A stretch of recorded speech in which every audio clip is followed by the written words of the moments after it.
Maraming salamat sa impormasyon, Elijah. Hayaan mo sila magpunta dito. May sorpresa naman naghihintay dito para sa kanila eh.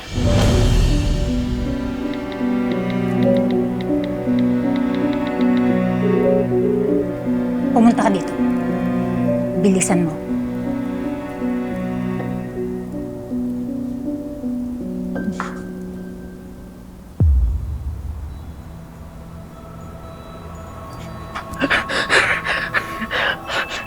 Tisa Sylvia, parang ako nang pakuwalan mo na lang ako dito. Kung ginagawa mo lang to para sa pera, gagawa ako ng paraan. Para yumaman ka. Basta tigilan mo lang paggamit mo sa akin. Tsaka ganyan ka ba talaga ako walang puso? Pinalaki mo ko.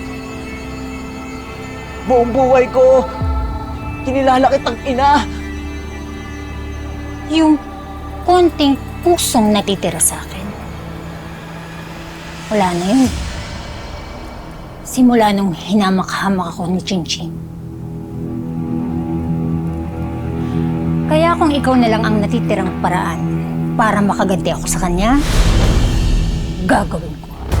Pero lang naman ang nire-respeto ni Chinching. Kaya kung masusuklian ako ng konting yaman,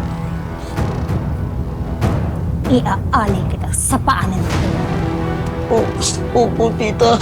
Opo.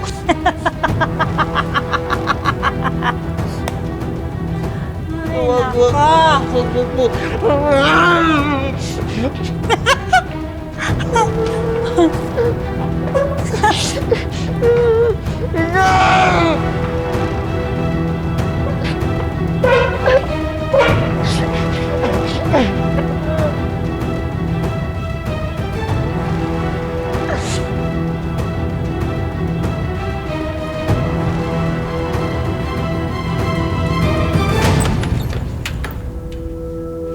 Ano to? Sigurado ka ba? Dito din na si Anton? Opo, kitang-kita po namin dito po talaga.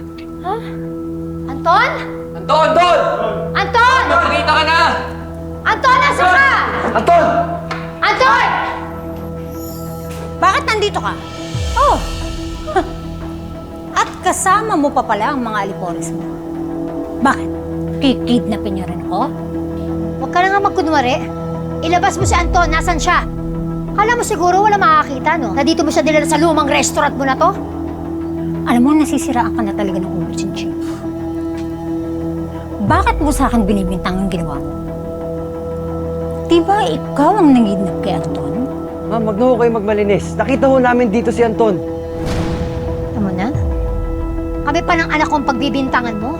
Yung pala, gawa-gawa mo lang ang lahat. Ilabas mo na si Anton! Anton! Hanapin niyo si Anton! Anton! O sige, hanapin niyo! Anton! Hanapin niyo! Tara, dito Sige, hanapin niyo! Tignan natin kung mahanap Tara, niyo. Hanapin niyo! Anton! Lumabas ka! Anton! Lumabas ka! Nandito kami! Anton! Anton! Lumabas ka na! Anton! May nakita ba kayo? Baka nilipat niyo siya sa ibang lugar dito sa restaurant. Kahit nagbalik-baliktarin niyo pa ang ilang sulok ng restaurant nito, wala kayong makikitang Anton. Mga hibang!